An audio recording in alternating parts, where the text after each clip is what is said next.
تبلیغ ہونی چاہیے، اور دعوت و تبلیغ عام ہو، یہ نہیں کہ صرف اپنے حلقے میں، اہل حدیث حلقے میں نہیں، ساری دنیا کے لیے ہونی چاہیے۔ ہمارے پاس ایسی پالیسی بنے، ایسا ماڈل بنے دعوت و تبلیغ کا کہ مسلم غیر مسلم سب کے لیے ہو، اور پورے اسلام کا فہم ہمارے پاس ہو، اور یہ کہ کتاب و سنت کی بنیاد پر ہونی چاہیے، اور جو اخلاص ہونی چاہیے، بصیرت ہونی چاہیے، جو اس کے اہل ہوں ان کو دعوت و تبلیغ کرنی چاہیے۔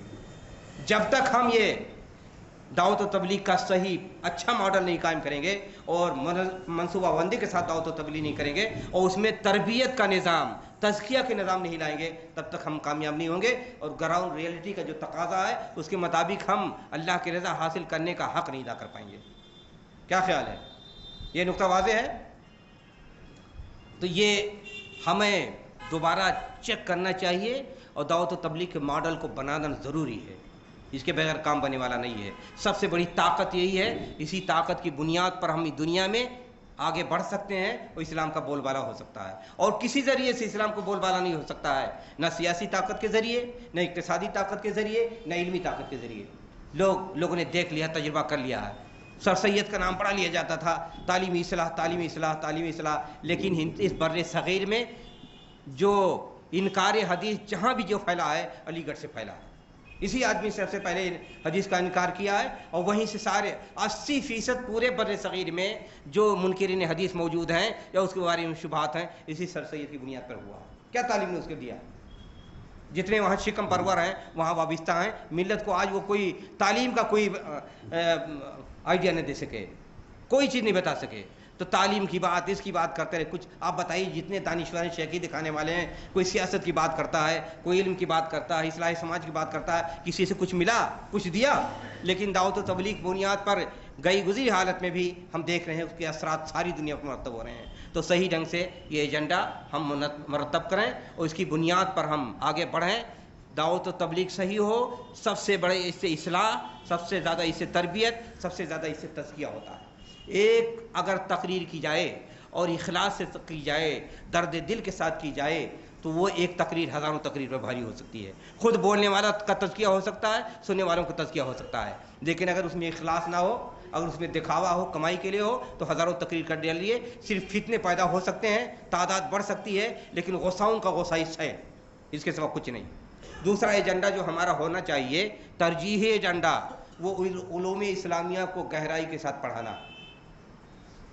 قرآن کی تعلیم، علوم قرآن کی تعلیم، حدیث کی تعلیم، علوم حدیث کی تعلیم، فقہ، اصول فقہ، سیرت، یہ عقائد، یہ تمام کی تعلیم گہرائی کے ساتھ ہونی چاہیے۔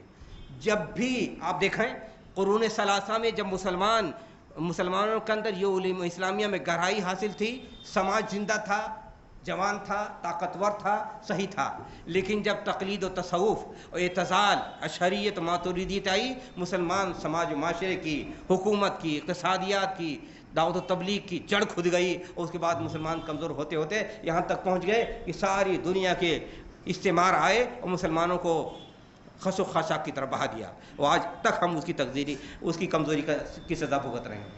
اگر ہم تفسیر میں ماہر ہوں، گہرائی ہو، تو سماج و فرد مضبوط ہوگا۔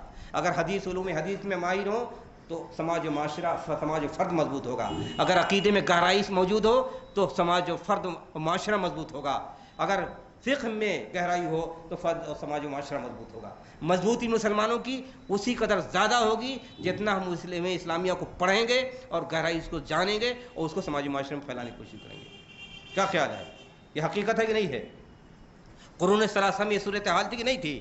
لیکن جب عقیدے کو ماتریدی بنا دیا گیا تو اس حد تک جرأت بڑھ گئی کہ اللہ کے بارے میں فیصلہ کر رہے ہیں کہ اللہ تعالیٰ کے صفات کیا ہونا چاہیے، اللہ کے بارے میں فیصلہ کر رہے ہیں کہ ہم اس کو معبود کی حیثیت سے پہلے مانیں، کہ ہم اس کو اپنے عقل کے ذریعے یہ تسلیم کریں کہ وہ ہمارا رب ہے، ہمارا آقا ہے۔ خود فیصلہ کرنے بیٹھ گئے، یہ فیصلہ کرنے بیٹھ گئے کہ قرآن و سنت سے ہم عقیدہ نہیں حاصل کر سکتے ہیں، عقل سے فیصلہ حاصل کریں گے۔ اور اس حد تک جرأت بڑھ گئی کہ اگر قرآن و سنت کے دلائل سے ہم عقیدہ حاصل کرنے کی کوشش کریں گے تو گمراہ ہو جائیں گے۔ یہ جو ہمارے تبلیغی بھائی کہتے ہیں قرآن حدیث نہ پڑھو گمراہ ہو جاؤ گے، یہ کہاں سے آیا؟ ارے ان کا 1000 سال کا عقیدہ ہے، اس کو دہراتے رہتے ہیں، اور اس حد تک یہ پھیل گیا ہے کہ ہر ایرا غیرہ جاہل بھی کہتا رہتا ہے قرآن حدیث نہ پڑھنا ورنہ گمراہ ہو جاؤ گے۔ یہ کہاں سے آ گیا؟ ماتریدی عقیدہ وہیں سے آیا ہے، ایسے الٹم نہیں کہہ رہے ہیں۔ تو اس حد تک بات پھیلی ہوئی ہے کہ اس حد تک گمراہی کہ قرآن و حدیث کو عقیدہ حاصل کرنے کے لیے اگر بنیاد بناؤ گے تو گمراہ ہو جاؤ گے. حرام قرار دیا گیا کہ حرام ہے یہ.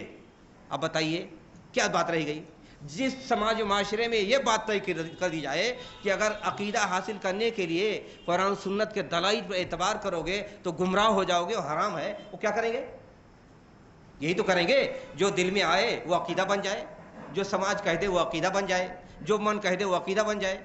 تو اسی لیے اتنے سارے خرافات، آج جو یہ شرک پایا جاتا ہے، آج جو قبر پرستی پائی جاتی ہے، آج جو مردوں کو پوجا جاتا ہے، آج جو رجال غیب قرار دیے جاتے ہیں کہ کائنات کے چلانے والے رجال غیب ہیں، یعنی وہ صوفیاء، وہ بزرگ لوگ جو اس دنیا سے چلے گئے ہیں وہی دنیا کے نظام چلاتے ہیں. کہتے ہیں اوتاد، 8 اوتاد ہیں تو ساری دنیا میں کھونٹے کی طرح موجود ہے. ایک قطب ہے جو ساری دنیا کے نظام سنبھالتا ہے، اور ہر صدی میں ایک قطب ہوتا ہے.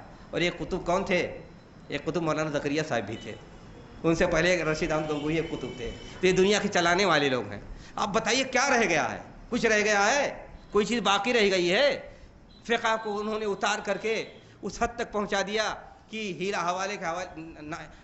ہیلے کے حوالے سے سب جائز ہو گیا. زکوٰۃ کو پیچھا چھڑا لو، حج سے پیچھا چھڑا لو، نکاح ہے تو اس میں گڑبڑ کر لو، ساری چیزوں میں تو جو منمانی ہو گئی ہے.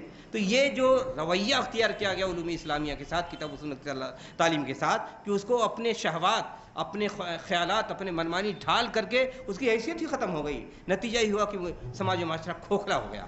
آج جو ہم اس وقت کھوکھلا پن ساری دنیا میں دیکھ رہے ہیں مسلمانوں کے اندر، یہ ایک دن کی بات نہیں ہے، یہ 1000 سال کی دھیرے دھیرے جو ہمارے سماج و معاشرے میں یہ گھن لگ گیا، اس نے اس حد تک پہنچا دیا کہ ہم ساری دنیا میں سب سے زیادہ کمزور بن گئے اور ساری دنیا کے اجتماعیوں نے ہمیں رونٹ ڈالا. تو آپ چاہتے ہیں کہ صورتحال سے نکلنا ہے تو نعرہ لگانے سے نہیں ہوگا. آئیے سب سے پہلے سمجھیے، دین کو سمجھیے، قرآن کا حق ادا کیجیے، حدیث کا حق ادا کیجیے، عقیدے کا حق ادا کیجیے، فقہ کا حق ادا کیجیے. اس کو پڑھیں اور ہم پڑھیں گے تو کامیاب رہیں گے. اب آج اس ہندوستان میں جو خیر دیکھ رہے ہیں اور لوگ جانتے ہیں کتاب و سنت کو، عقیدے کو اہمیت کے سمجھتے ہیں، یہ ان حضرات کا دین نہیں ہے جو ان کے ساتھ ظلم کیا ہے، یہ مظلوم اہل حدیثوں کی دین ہے، علماء اہل حدیث کی دین ہے، جنہوں نے اگر رفع دین کی حدیث پڑھی تو مسجد سے نکال دیے گئے، اشارہ کیا حدیث کے کہنے پر تو انگلیاں توڑ دی گئیں، اور اگر امین کہہ دیا تو مارے گئے، اور حکم لگ گیا، فتویٰ لگ گیا کہ جتنے ہیں سب یہ کافر ہیں، یہ ملحد ہیں. اور بڑے بڑے علماء نے کہا کہ اگر ہمارے بس میں ہوتا سب کو قتل کروا دیتے. مولانا عبدالحی لکھنوی جیسے آدمی نے کہا، جن کو گلابی وہابی کہتے ہیں لوگ، کہ وہ ان تک کی کتاب میں میں نے پڑھا، ان کی عربی عبارت موجود ہے کہ آج کے زمانے کے غیر مقلدین یہ اباحیت پسند ہے، اگر میرے بس میں ہو تو سب کو قتل کروا دیں. تو یہ ساری مشکلات سہا، لیکن اسلامی تعلیمات کو انہوں نے اس ہندوستان میں اس کی جڑیں مضبوط کیں. حدیث لوگ نہیں جانتے تھے، بتایا. آپ کو پتہ ہے مولانا زکریا صاحب کے ابا جان مولانا یحییٰ صاحب تھے، وہ اس دور میں پڑھ رہے تھے دلی میں. تو انہوں نے مولانا رشید احمد گنگوہی کو خط لکھا کہ میں دلی میں حدیث نہیں پڑھنا چاہتا ہوں، اس لیے کہ یہاں دلی کے فضا میں غیر مقلدیت رچی بسی ہے. کیوں رچی بسی ہے؟ اس لیے کہ میاں سید نذیر حسین دہلوی میں حدیث پڑھاتے تھے، تو اس کا اتنا غلبہ تھا کہ وہ وہاں کے ماحول میں حدیث پڑھنا نہیں چاہتے تھے کہ ہم بھی غیر مقلد بن جائیں گے، لہذا وہ دلی چھوڑ کر گئے گنگو، اور وہاں جا کر کے حدیث پڑھی. تو یہ کس حد تک محنت کی اور کوشش کی ہے. آپ جانتے ہیں میاں سید نذیر حسین دہلوی کو؟ 1000 سال کی ہندوستان کی 1000 سالہ تاریخ میں اتنا بڑا نہ مدرس پیدا ہوا، اتنا بڑا نہ معلم پیدا ہوا، اتنا بڑا نہ مربی پیدا ہوا. ان کے 60 سال تک انہوں نے پڑھایا، اور ان کے درس میں ایک مرتبہ رجسٹر رکھا گیا کہ اچھا دیکھو کتنے لوگ پڑھنے آتے ہیں. تو کچھ سال تک رکھا گیا، اتنے زمانے میں 5000 لوگ ان سے پڑھ چکے تھے.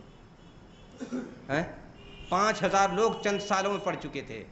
ان سے دادا نے، بیٹے نے، پوتے نے 3 نسل تعلیم حاصل کی ہے، اور پورے بر صغیر میں ان کے شاگرد پھیل گئے، اور انہوں نے دعوت و تبلیغ کی. تب لوگوں نے آج یہ پورے بر صغیر میں آپ جانتے ہیں کتنی تعداد ہے امین کہنے والوں کی، اہل حدیثوں کی؟ ہندوستان، پاکستان، بنگلہ دیش میں ایک اندازے کے مطابق 7 کروڑ اہل حدیث ہیں، جبکہ 150 سال پہلے، 250 سال پہلے کوئی نہیں تھا. اس وقت تو یہ حال تھی. قول ابو حنیفہ بیار تورا آدھ حدیث چکار. ایک جگہ بحث ہو گئی تو ایک حنفی عالم نے ایک حدیث پیش کر دیا اور وہ بھی موضوع حدیث پیش کیا. تو دوسرے عالم نے کہا بھئی آپ کو حدیث سے کیا لینا دینا, ابو حنیفہ کی بات لاؤ, ابو حنیفہ کی رائے لاؤ. تو اس سے پہلے تو یہ حال تھا, لیکن آج 7 کروڑ ہندوستان, پاکستان, بنگلہ دیش میں اہل حدیث ایک اندازے کے مطابق موجود ہیں. یہ کہاں سے کوششیں ہوئیں؟ یہ کتاب و سنت کی تعلیمات کا نتیجہ ہے. اور آج بھی آپ لوگ اسی جذبے سے مل کے رہیں, اور ہر آدمی مفتی نہ بنے.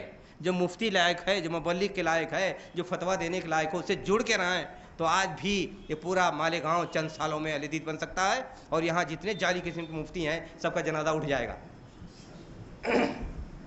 تو یہ دوسرا ایجنڈا یہ ہے کہ علوم اسلامیہ کی گہرائی کے ساتھ تعلیم دی جائے. لیکن گہرائی سے تعلیم دی جاتی ہے. آج ہمارے تمام مدارس میں خچر نصابی تعلیم لاگو ہو گیا ہے. خچر نصابی تعلیم جانتے ہیں؟ آدھا تیتا رادھا بٹیر کہ یہ بھی پڑھو, وہ بھی پڑھو, وہ بھی پڑھو. اس وقت خالص دینی تعلیم کے لیے مدارس کی ضرورت ہے. اور آپ حضرات سے میں گزارش کروں گا, آپ کے پاس اتنی کیپیسٹی ہے کہ خالص نظام اسلامی تعلیم دینے کے لیے ایسے مدرسوں کی سخت ضرورت ہے, جہاں اچھے مدرس پیدا ہوں, جہاں اچھے خطیب پیدا ہوں, جہاں اچھے امام پیدا ہوں, جہاں اچھے قسم کے مفتی پیدا ہوں. اس کی بہت خلا ہے. آپ جانتے ہیں اس وقت تعلیمی حالت اہل حدیثوں کی کیا ہے؟ آدھے سے زیادہ اہل حدیث طلباء غیر اہل حدیث مدرسوں سے فارغ ہوتے ہیں.